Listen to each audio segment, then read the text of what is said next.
Mr. Klein's Story Time. Hello, my name is Mr. Klein. I've been an elementary school teacher for almost 30 years, and I love reading stories to young people just like you. In fact, I've got a great story that I'd like to share with you right now. So let's get started. And Tango Makes Three by Justin Richardson and Peter Parnell, illustrated by Henry Cole. And Tango Makes Three. In the middle of New York City, there is a great big park called Central Park. Children love to play there. It has a toy boat pond where they can sail their boats. It has a carousel to ride on in the summer and an ice rink to skate on in the winter. Best of all, it has its very own zoo.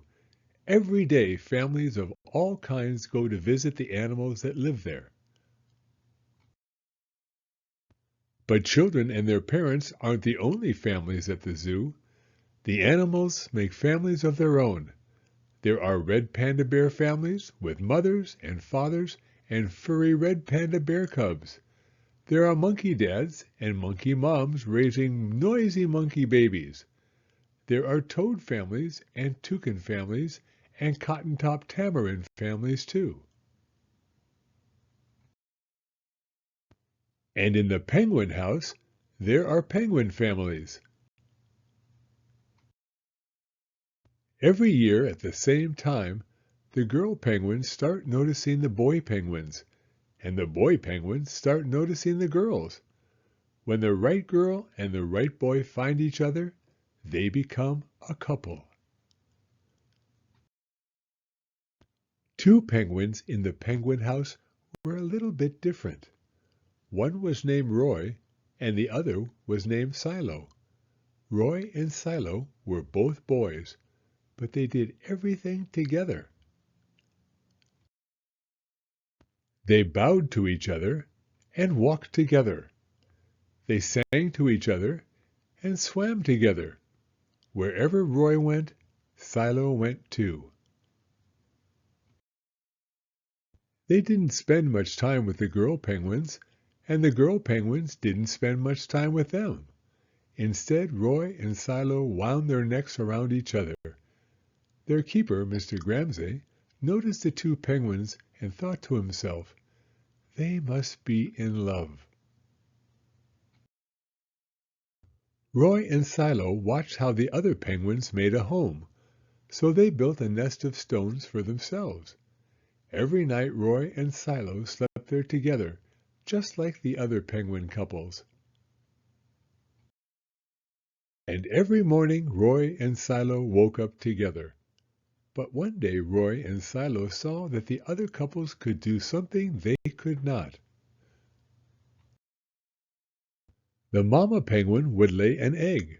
She and the papa penguin would take turns keeping the egg warm until finally it would hatch, and then there would be a baby penguin. Roy and Silo had no egg to sit on and keep warm. They had no baby chick to feed and cuddle and love. Their nest was nice, but it was a little empty. One day, Roy found something that looked like what the other penguins were hatching, and he brought it to their nest. It was only a rock, but Silo carefully sat on it, and sat, and sat. When Silo got sleepy, he slept, and when Silo was done sleeping and sitting, he swam and Roy sat. Day after day, Silo and Roy sat on the rock. But nothing happened. Then Mr. Gramsay got an idea.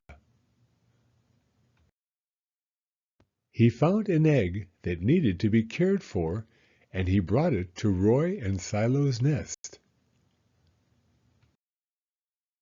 Roy and Silo knew just what to do.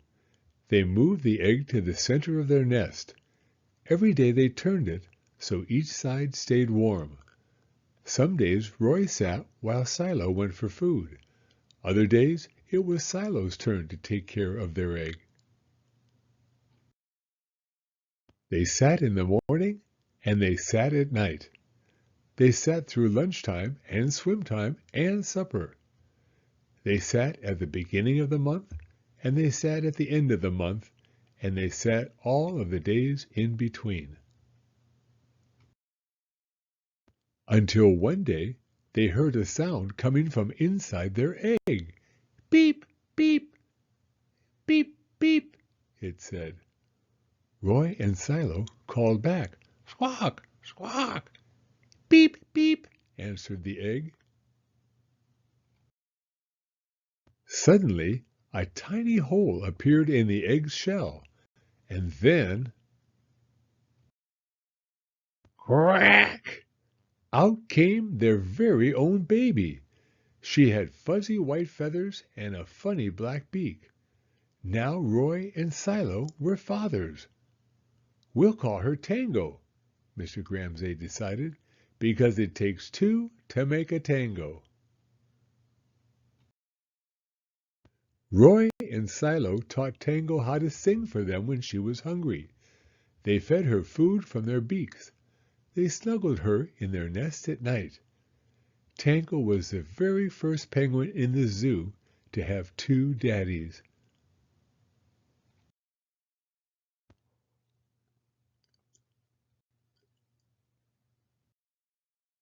Soon Tango grew strong enough to leave the nest.